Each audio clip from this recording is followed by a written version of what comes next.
हम आज शुरू करने जा रहे हैं प्रोकैरियोटिक सेल के अंदर डीएनए की प्रतिकृति यानी डीएनए रेप्लिकेशन का प्रोसेस। और यहां पर जिस मॉडल ऑर्गेनिज्म को यूज किया गया है डीएनए के रेप्लिकेशन को स्टडी करने के लिए, उसका नाम है ई कोलाई यानी एशेरिचिया कोलाई। तो जो प्रोकैरियोटिक सेल होता है उसमें जो क्रोमोसोम होता है या डीएनए होता है वो सर्कुलर होता है। वहीं अगर यूकैरियोटिक सेल्स का आप डीएनए देखेंगे तो वो लीनियर होगा, सीधा होगा। अब यहां पर ये जो डीएनए होगा ये डबल स्ट्रैंडेड होगा, इनके बीच में भी हाइड्रोजन बॉन्ड्स लगे हुए होंगे। एक स्पेसिफिक साइट होती है, कोई एक स्पेसिफिक जगह होती है जहां से डीएनए का रेप्लिकेशन शुरू होता है और इस जगह को, इस साइट को हम कहते हैं ORIC, right. ORI is for origin, this is origin of replication. यहां पर जो दो वाइंडेड डीएनए स्ट्रैंड्स हैं वो दोनों यहां से खुल जाएंगे। यहां पर जो डीएनए स्ट्रैंड्स के बीच में हाइड्रोजन बॉन्ड्स थे वो अब ब्रेक हो चुके हैं और ये दोनों स्ट्रैंड्स एक दूसरे से जुड़ जा चुके हैं। तो इनके सेपरेशन की वजह से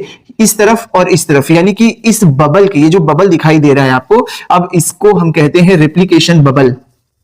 इसका नाम होता है रेप्लिकेशन बबल।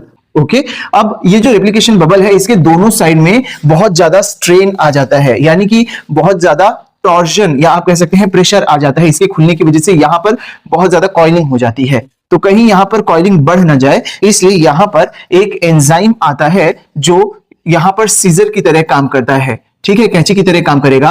और वो एंजाइम इन दोनों स्ट्रैंड्स को एक बार कट करेगा, फिर उसके बाद यहां पर जो सुपर कॉइलिंग या जो टॉर्जन की वजह से स्ट्रेन आया है वो फ्री होगा और फिर उसके बाद यही एंजाइम इन दोनों स्ट्रैंड्स को फिर से जोड़ देगा। यानी यहां पर बहुत ज्यादा स्ट्रेन ना आ जाए, बहुत ज्यादा आप कह सकते हैं सुपर कॉइलिंग ना हो जाए और डीएनए उलझ ना जाए, इसके लिए एक एंजाइम यहां पर काम करता है और इस एंजाइम का नाम होता है टोपोआइसोमरेज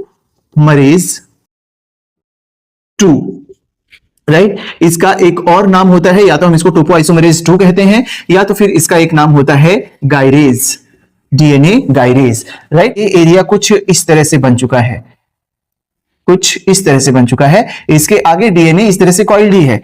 यहां पर डीएनए के दोनों स्ट्रैंड्स आपस में कॉइल्ड हैं, यहां पर हाइड्रोजन बॉन्ड्स लगे हुए हैं। फिर यहां पर हाइड्रोजन बॉन्ड्स टूट चुके हैं कुछ इस तरह से, ये वाला रीजन और ये वाला रीजन। अगर इन्हें आप ध्यान से देखेंगे तो ये रीजन्स आपको दिखाई देंगे कुछ इस तरह से। यहां पर हाइड्रोजन बॉन्ड्स इस जगह पर हैं और यहां पर हाइड्रोजन बॉन्ड्स एब्सेंट है। इसको अगर आप देखेंगे तो ये एरिया होता है वाई के आकार का और इसको हम कहते हैं रेप्लिकेशन फोर्क। आई होप यहां तक ये सारी टर्म्स आपको समझ में आ गए होंगे। हमारे साथ जुड़ने के लिए thank you very much. Keep watching, keep learning and keep growing.